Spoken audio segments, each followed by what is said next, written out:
In a neighborhood of secrets, one song connected every window. This is the story of Maple Street, a place that looked just like any other, with its neat lawns and cookie-cutter houses. But behind each door, a different world existed, each with its own private joys and silent sorrows. And then, one summer evening, the music started. It was a simple melody, played on a piano. Haunting, yet hopeful. It drifted from an open window, a gentle thread weaving through the twilight air. No one knew who was playing. No one knew why, but everyone heard it. First, there was old Mr. Harrison, a retired clockmaker who lived alone at number 12.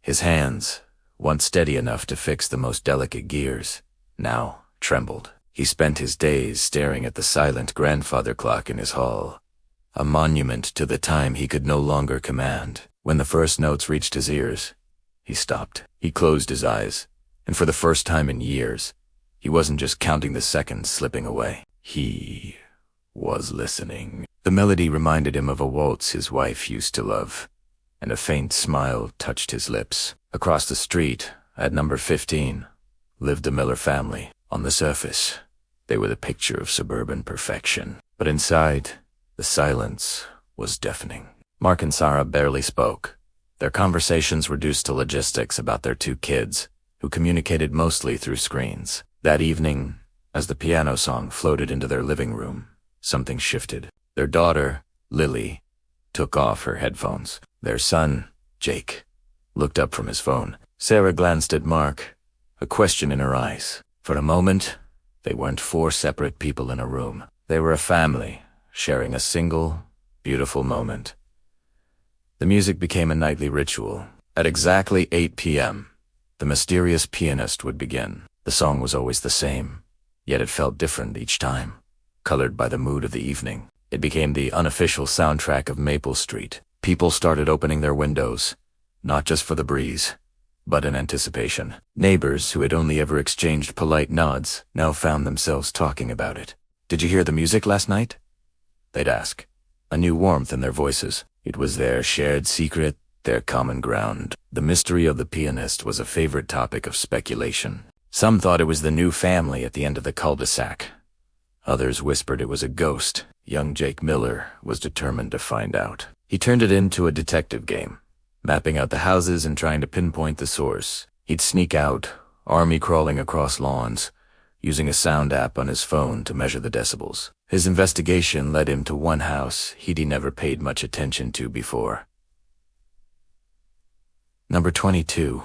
It was a small, slightly weathered bungalow, home to a reclusive woman named Elena. No one knew much about Elena. She rarely left her house, and groceries were always delivered. The curtains were always drawn. Jake's sound app was pointing directly at her home. The music was loudest right by her living room window. He had found the source, but discovering the who only deepened the why. Why did this mysterious woman play this one song every single night?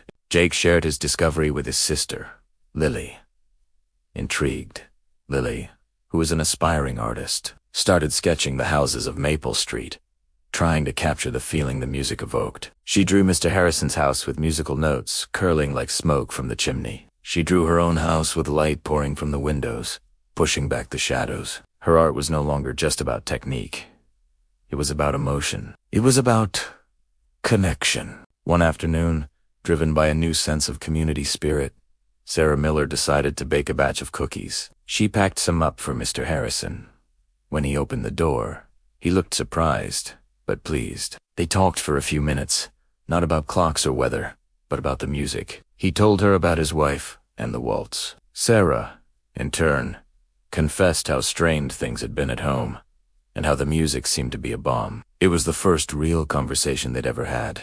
The ripple effect continued. Inspired by Sarah's kindness, Mr. Harrison fixed the Millers' broken garden gnome, a small gesture that meant the world to them. The neighborhood started a group chat, initially about the Maple Street musician, but it soon evolved into a place for sharing, for asking for help, for offering a cup of sugar. The invisible walls between the houses were beginning to dissolve, but the mystery of Elena and her song remained. Jake, now joined by Lily, decided on a direct approach.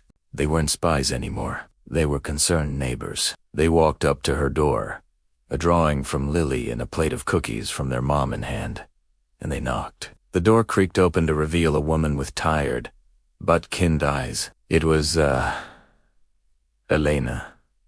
She looked startled to see them. Lily shyly offered the drawing. It was a sketch of Elena's house, with the piano melody visualized as a beautiful, flowing river of light, connecting all the other homes on the street. Elena's eyes welled with tears as she looked at the drawing.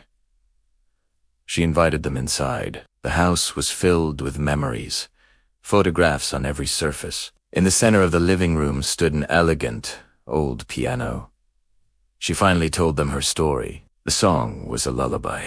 It was the only song her husband, who had passed away a year ago, could play. He had written it for their son, who had died tragically young. Playing it every night, she explained, was her way of keeping them with her. She had no idea her private ritual of remembrance had become a public beacon of hope. She thought she was all alone in her grief, broadcasting her sorrow into the night. She never imagined anyone was truly listening, let alone that it was healing them. The news about Elena spread through the neighborhood, not as gossip, but as the story of shared humanity. The melody was no longer a mystery.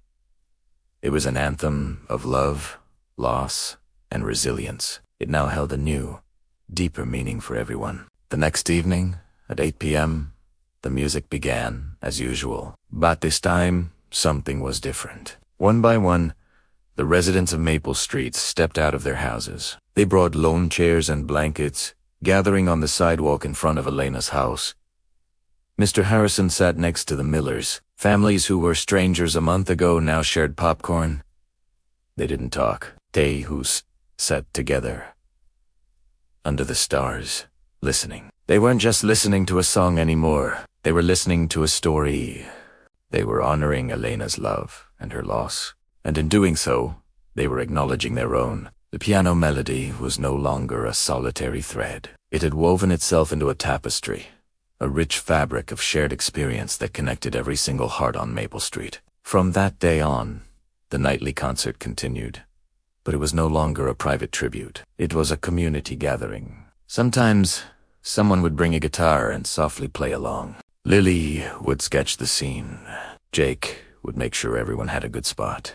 The music hadn't erased their individual secrets or sorrows, but it had built a bridge over them. It taught them that even in the quietest corners of our lives, we are all part of a larger song, and that sometimes the most beautiful music comes from sharing our most vulnerable notes. Maple Street was no longer just a neighborhood of houses.